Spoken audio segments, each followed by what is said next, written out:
எனது பேர் முகமது கவுஸ். நான் வந்து கோட்டக்குப்பம் நகர செயலராக தாவைக்கா நகர செயலராக இருக்கிறேன். ஆஷிக் அலி என்பவர் வந்து எனக்கு கடன் கொடுத்தோன்னு சொல்லி ஒரு புகார் கொடுத்துரு எஸ்பி ஆஃபீஸில். அது வந்து முழுக்க முழுக்க பொய்யான செய்தி. நான் வந்து அவர் எனக்கு கொடுத்த காசை மொத்தமே 30 லட்சம் தான் எனக்கு கொடுத்துக்கிறாரு. நான் அவர் திரும்பி செலுத்தின காசை 82,45,000 ரூபா கிட்ட நான் கொடுத்துருக்கேன். அவர் எந்த அடிப்படையில் வந்து என் மேலே பொய் புகார் கொடுத்தான்னு தெரில. என் வளர்ச்சி பிடிக்காமல் மாற்றுக் கட்சியை தூண்டுதனால அவர் பண்ணாரா எனக்கு தெரியல. ஆனால் அது அப்படி தான் இருக்கும். ஏன்னா என்னோடய உழைப்பு ஃபுல்லாகவே இவர் போட்ட ஒரு நியூஸால் பதிவால் எனக்கு ரொம்ப மன உளைச்சல் ரொம்ப அதிகமாக இருக்குது. அதனால் வந்து நான் எஸ்பி ஆஃபீஸில் மறுப்பு கடிதம் கொடுக்க நான் வந்திருக்கேன். அவர் வந்து பர்சனல் லோன் வாங்கி 23,50,000 ஒரு பர்சனல் லோன் வாங்கிக்கிறார். அந்த வீட்டுக்கு ஹவுஸ் லோன் வாங்கிக்கிறாரு. அந்த லோனை வந்து என்னை கிட்ட சொல்லி என்னை டார்ச்சர் பண்ணிட்டுக்கிறார். அதுவும் என் மேலே வந்து பொய்யான புகார் கொடுத்துக்கிறாரு. 2023 வாங்கினார் வீடு கடை 23 லட்சம் ரூபாய் ஐசிசியில் லோன் வாங்கிக்கிறாரு. அந்த லோனை வந்து என் பக்கம் திருப்புறாரு. நான் கிட்ட சொல்லி என் பக்கம் திருப்புறாரு. ஒரு விஷயமும் அப்படி தான் அவர் பண்ணார்.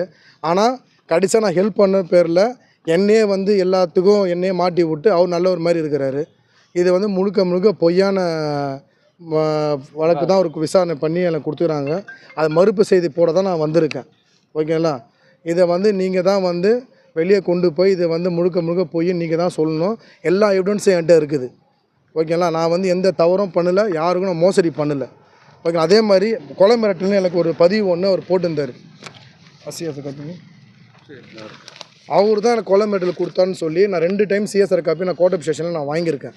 ஓகேங்களா? ஆனால் வந்து அவர் என்ன சொன்னார், நான் கொலை மிரட்டல் விட்ட மாதிரி எல்லாட்டையும் சொல்லிக்கிறாரு. அது வந்து பொய்யான செய்தி. இதப்போ இது சிஎஸ்ஆர் காப்பி. அது 2021 எனக்கு ஒரு குடுக்கல வாங்கல் இருக்குது சார். ஓகேங்களா? 2021 இருக்குது. நான் ஒரு காசை நான் வந்து அவர் ஒரு கஷ்டம் வந்து என்கிட்ட கேட்டால் நான் ஹெல்ப் பண்ணேன். குடும்ப செலவுக்கும் சரி. அவர் வந்து சென்னையில் வந்து ஐடியில் ஒர்க் பண்ணுறார். ஆரம்பத்தில் வந்து சேலரி அவர் கம்மியாக தான் வாங்கியிருந்தார். அந்த டைம் நான் ஹெல்ப் பண்ணேன். அந்த ஹெல்ப் பண்ணுறது தான் 2023 வந்து ஒரு அமௌண்ட் என்கிட்ட கேட்டார். 10 லட்சம் கேட்டார். அந்த 10 லட்சம் நான் கொடுத்தேன். அது திரும்பி ஒரு லோன் போட்டு என்கிட்ட திரும்பி கொடுத்தாரு. அந்த லோன் காசை நான் அடிக்க சொல்கிறார். அது என்னோட தப்பு கிடையாது. நான் கொடுத்த காசை திரும்பி கேட்டதுனால அவர் பர்சனல் லோன் போட்டு எனக்கு கொடுக்குறாரு.